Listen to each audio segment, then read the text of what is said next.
E aí, tudo certo? Sabe o que uma caixa de leite, um prédio e até uma barra de chocolate têm em comum? Todos eles são prismas, e hoje a gente vai desvendar de um jeito super simples como calcular o espaço que eles ocupam. Bora ver como essa ideia é muito mais fácil do que parece. Para começar, pensa só. Você está olhando para um aquário. E aí vem aquela pergunta, né? Quanto de água exatamente cabe aí dentro? É uma dúvida bem prática do dia a dia mesmo. Pois é, e a chave para resolver esse desafio do aquário e muitos outros, viu? Não é um monte de fórmula complicada, não. Na verdade, tudo se resume a uma única ideia matemática, super elegante, que a gente vai explorar agora. E aqui está o pulo do gato. Existe uma regra de ouro que funciona para qualquer prisma. Não importa se a base é um quadrado, um triângulo, o que for. É a fórmula universal que a gente vai dominar hoje. Mas, antes de mais nada, vamos alinhar o básico. O que é volume? É bem simples, na verdade. É só a quantidade de espaço que um objeto, como o nosso prisma, ocupa. Pensa como se fosse a capacidade dele. E o segredo é esse aqui, ó. Para achar o volume de qualquer prisma, você só precisa de duas coisas. Primeiro, calcular a área da base e depois multiplicar pela altura. Só isso. Essa é a ideia que vai resolver tudo pra gente hoje. Chega de papo, né? A melhor forma de entender é botando a mão na massa. Vamos aplicar essa fórmula em alguns exemplos bem diretos para ver como a coisa toda funciona na prática. Ok, nosso primeiro desafio.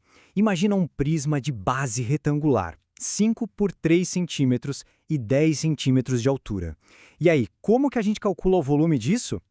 O processo é super direto, em dois passinhos. Primeiro, a gente acha a área da base, 5 vezes 3, que dá 15 centímetros quadrados, certo? Depois, é só pegar esse número e multiplicar pela altura, que é 10. E o resultado tá aí, 150 centímetros cúbicos. Repara bem na unidade, hein? Cúbicos, porque a gente está falando de um espaço com 3 dimensões. Simples assim. Ok, vamos para mais um com uma pequena diferença. E se a base for um quadrado de 6 centímetros de lado? A altura é a mesma, 10. Será que a lógica do cálculo muda? Que nada, o princípio é exatamente o mesmo. Primeiro, a área da base, que agora é um quadrado. Então, 6 vezes 6, 36 centímetros quadrados. E agora? Pega esse valor e multiplica pela altura de 10. E a gente chega aí em 360 centímetros cúbicos. Isso mostra direitinho como a fórmula é flexível, né? A forma da base muda, mas o processo continua igualzinho. Agora, o que eu acho mais legal nessa fórmula é que ela funciona nos dois sentidos. E se a gente já souber o volume, mas sei lá, tá faltando a altura do prisma, dá para descobrir? Claro que dá. A gente pode simplesmente dar uma reorganizada na fórmula.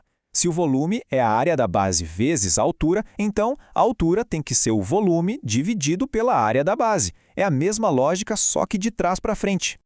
Vamos testar isso aí. Imagina um prisma com 300 centímetros cúbicos de volume e uma base que tem 50 centímetros quadrados de área. O desafio é achar a altura que falta. A gente usa a nossa fórmula invertida. É só dividir o volume total, 300, pela área da base, que é 50. A conta é bem tranquila de fazer. E pronto, 6 centímetros de altura. Funciona que é uma beleza. O ponto principal aqui é que com uma única regrinha a gente consegue resolver vários tipos de problema. Beleza, para fechar com chave de ouro, vamos para um desafio que junta tudo que a gente viu. Esse aqui vai precisar de um passinho extra antes da gente usar a nossa fórmula principal do volume. Olha só, um prisma com base triangular. O detalhe crucial aqui é que a base é um triângulo retângulo. A área da base não foi dada de bandeja, então, nosso primeiro trabalho é calcular isso. Então, vamos lá. Primeiro passo, a área do triângulo. Para um triângulo retângulo, é só multiplicar os dois lados menores, os catetos, e dividir por 2. Nesse caso, 6 vezes 8 dividido por 2, o que dá 24 centímetros quadrados. Certo? Agora que a gente tem a área da base, é só multiplicar pela altura do prisma, que é 15. E a resposta final? 360 centímetros cúbicos.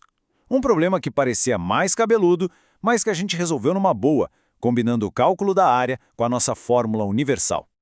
Então, para a gente resumir a grande ideia de hoje, o que realmente importa guardar é isto aqui. A fórmula do volume é universal, vale para todos os prismas. É sempre área da base vezes a altura. E o mais poderoso é que, com essa única regra, dá para achar qualquer uma das três coisas: o volume, a altura ou a área da base. Para terminar, vou deixar uma pergunta no ar. Agora que essa ideia ficou mais clara, comece a reparar ao seu redor que outros objetos do nosso dia a dia são, no fundo, prismas. Você vai ver que a geometria está em toda a parte. É só a gente saber olhar.